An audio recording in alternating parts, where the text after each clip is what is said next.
So welcome back to Deano's garage for the Honda MSX 125 or Grom. Now, as we know, with this particular Grom, fantastic, low mileage, pretty much all original other than the fantastic Honda Repsol racing scheme. But you know, it is completely standard, and to some degree that isn't always that great. What am I talking about? The exhaust. Now, when I start this bike up, it doesn't really excite me. Sounds like a moped. It's a 125 single cylinder 4-stroke, and yeah, it sounds like this, which isn't really, like I say, giving me much excitement. I don't expect this 125 single cylinder to, you know, thrill me like the Honda VFR 800 Crossrunner does, or, you know, many other motorcycles. But I want it to sound different. I want it to sound like a motorbike, not like a moped. So we're going to make some changes today. What am I talking about? I'm talking about what's in the box. A new exhaust. Let's have a look.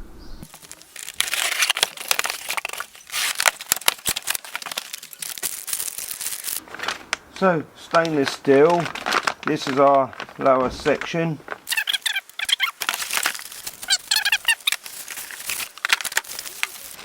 And this is our end can.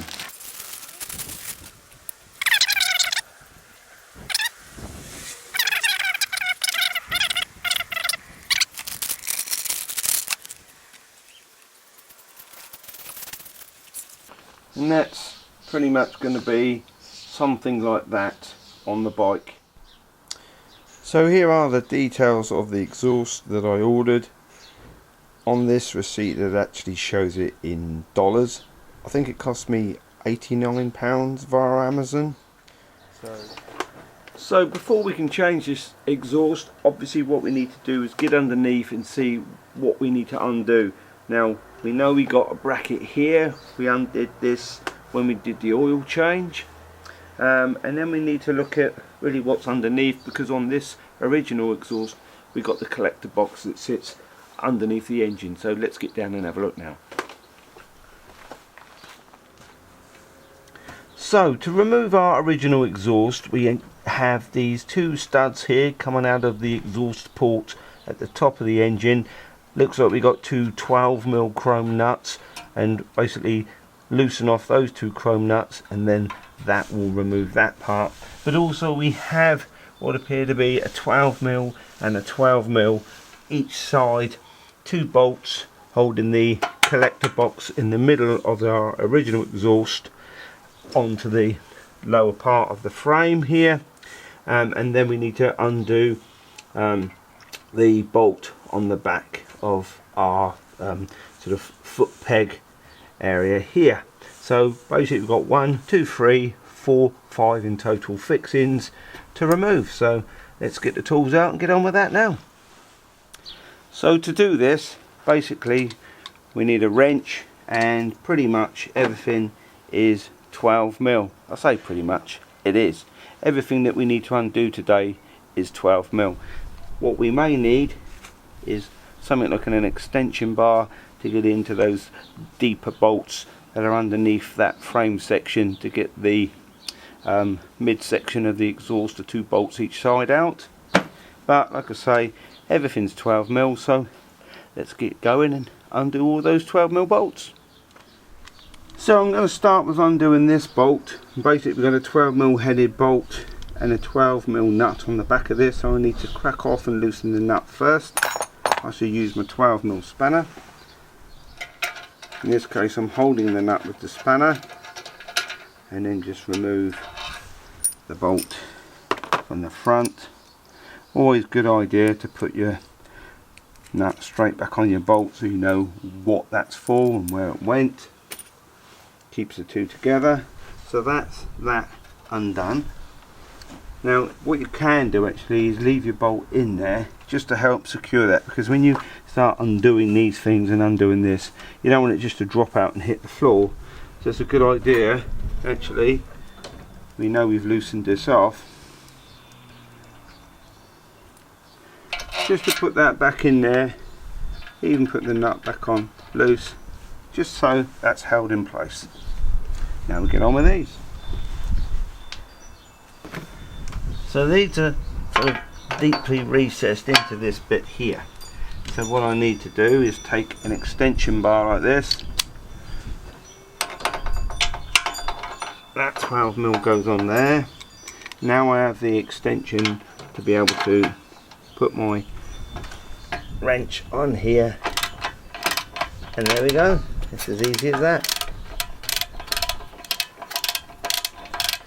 Now remember, this is a relatively new bike, no corrosion on this, so this bolt is really nice and easy to undo. It would pay, if this bike had been running through winter, to actually spray in there with WD-40 a couple of days before you intend to start undoing bolts, because if they're rusty, you really need to sort of help break down that rust and let it work into that rust. So doing it a couple of days before, and maybe even again just before you do it, will help that.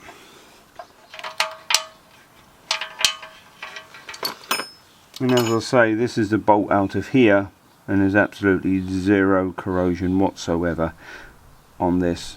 So yeah, don't expect it maybe to be this easy if the bike's done 5,000 miles through salty winter conditions. I'll get around the other side and remove the other one. And there it is, that's our bolt from the left hand side of the bike. And as you can see, that bolt, although it's still 12mm, is significantly shorter than the one on the right hand side, so we need to remember that. So when we set them down, we can either mark them up or just put this one on the left and this one on the right when we set them down, so we remember left and right.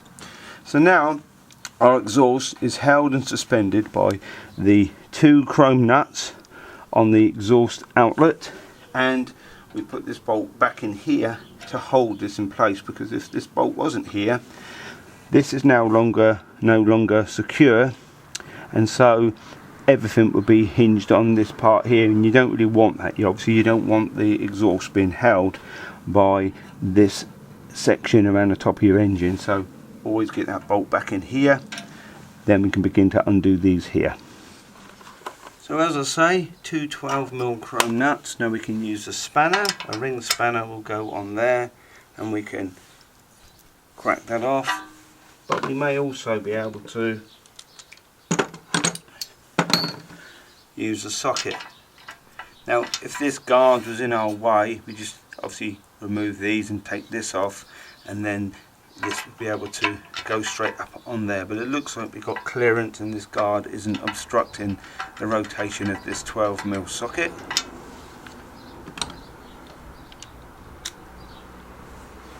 But the wrench does. So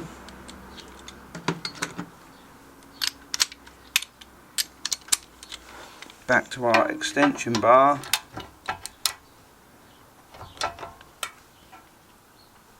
and then just gently uncrack one side loosely and go around the other side, and then loosen off, back over here, loosen off. You don't want to be taking the tension straight off of one side on its own. On here you have a bracket, and you don't want that bracket to get bent or distorted in any way, so it's good to remove it each side a little at a time.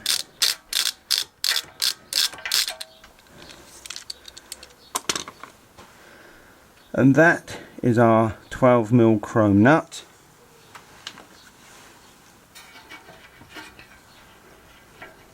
From one side, and whilst holding the exhaust in place, undo the other nut, and you can see now I'm not letting go of the exhaust because it's now pivoting on this back bolt.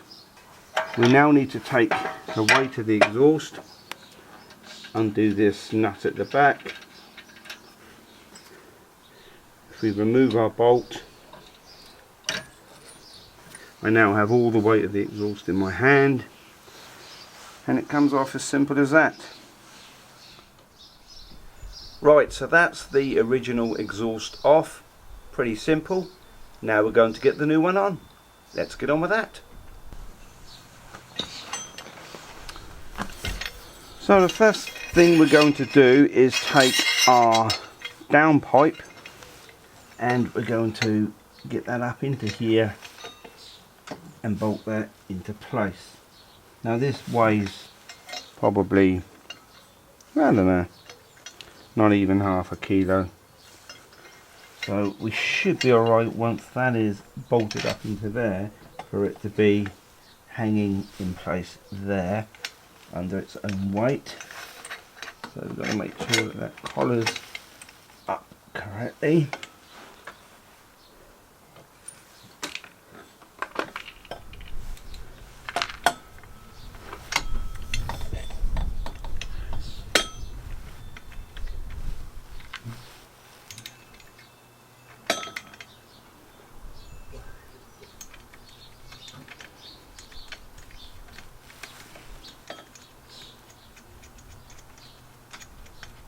Just do your nuts initially finger tight.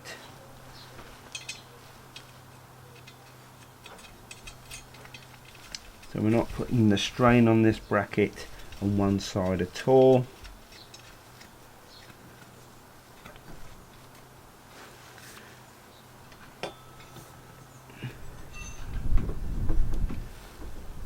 And I'm not going to do those up any tighter than that at the moment, because we're going to get this section down here sorted first before we then finish tightening that right up. That gives us a bit of movement, as you can see in there. Now I have got a bracket here which I'm not yet sure what it's for. I'd imagine the bracket is to take the bolt down this end into this bit here off of the actual baffle area at the end can. There's no instructions with this exhaust, so it is kind of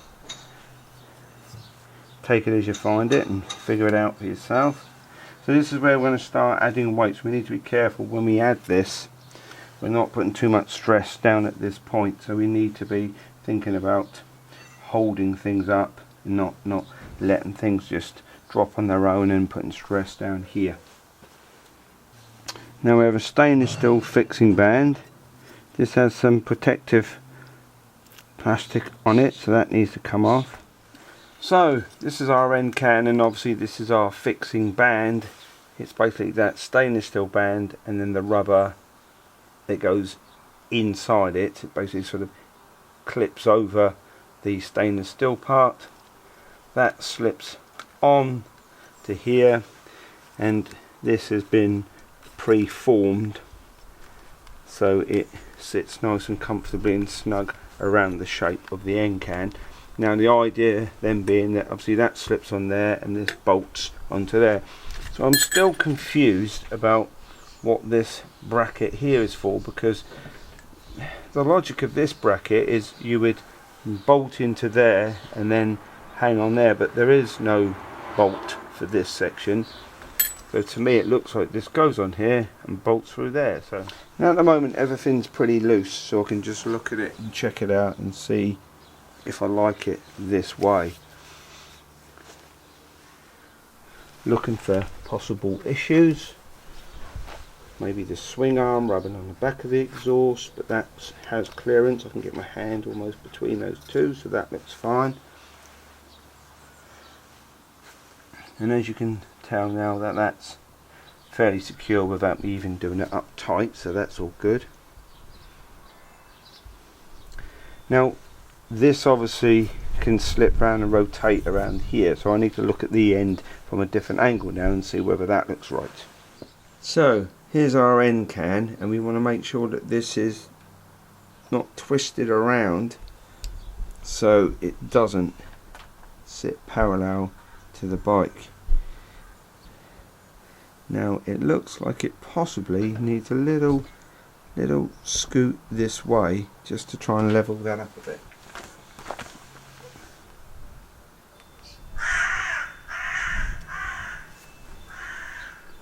and then once that's bolted into place tight, that should be fine. Let's get on and tighten things up. Right, so we need to tighten up our two at the front, and we need to tighten up this at the back, but other than that it's fairly secure already, and we need to get these springs on here to pull this in tight. So actually this spring has got a lot of tension, so I'm going to try and use a spring puller like this and see whether I can do it. Too much tension in that spring for me. I don't like that. Now, fitting these springs has made me a little bit nervous. So what I've actually done is, using a spring puller, this is actually to put springs on a trampoline, I've stretched and pre-stretched this spring, so we've already got a little bit more give in this, because what I don't like is the fact that these are just more or less sort of tack welded on here, and if I pull this spring so much that it puts so much tension on these, there's a chance that these could actually ping and snap off. I don't want that to happen, so I'm actually going to pre-stretch both springs a little bit more, because actually we've got quite a distance still to go. That way I'm not putting it under so much pre-stressed load pulling back on these fixings here. So I'm just going to put on these a little bit more, then we'll fix them to this. Right, having pre-stretched these springs, I'm a little bit more confident now about actually putting this on, not causing any damage. So let's see. Yeah, that's a lot easier. Still got to get my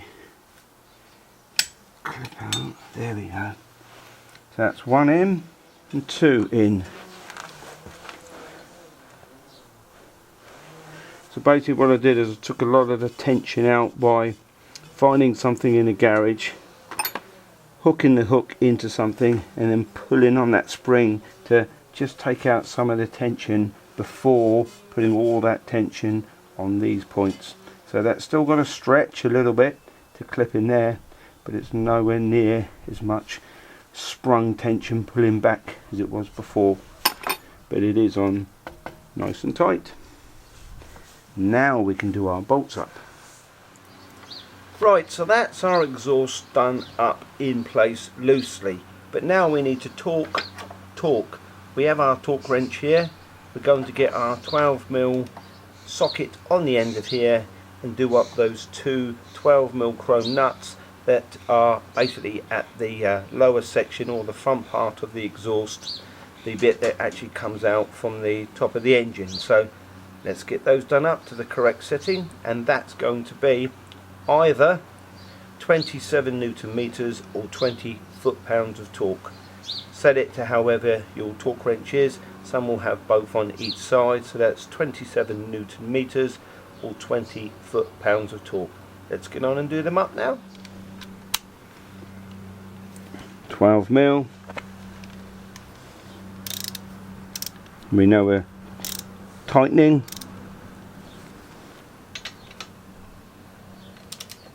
Right, so that's this end done up nice and tight to 27 Newton meters or 20 foot-pounds of torque on these two 12mm nuts here. Now we need to come back down here and on the end can do up this 12mm bolt and nut, and then we're all done. So that's these done up now. That all looks tight. The only movement there is where we have the rubber within our rear set section, so that can flex and move a little, so it's not rigidly held. Springs are in place, nuts done up at the front. All that's left to do now is to start the bike and see what this exhaust sounds like. Before we start it up, let's just take a look at it. So there's our end can. Now I do like the look of this exhaust, but I do kind of wish that this pipe section here was in black and not stainless. Easy enough for me to paint, mind you, so you know, it might be something that I do take off at a later date and then spray that black so it sort of blends in with this engine as it did before. It's all black, and then maybe even up to here we do it all in black, and then just keep this end can. But for now we'll see what it sounds like. Let's get the bike started. So that is it, exhaust on. Let's hear what it sounds like.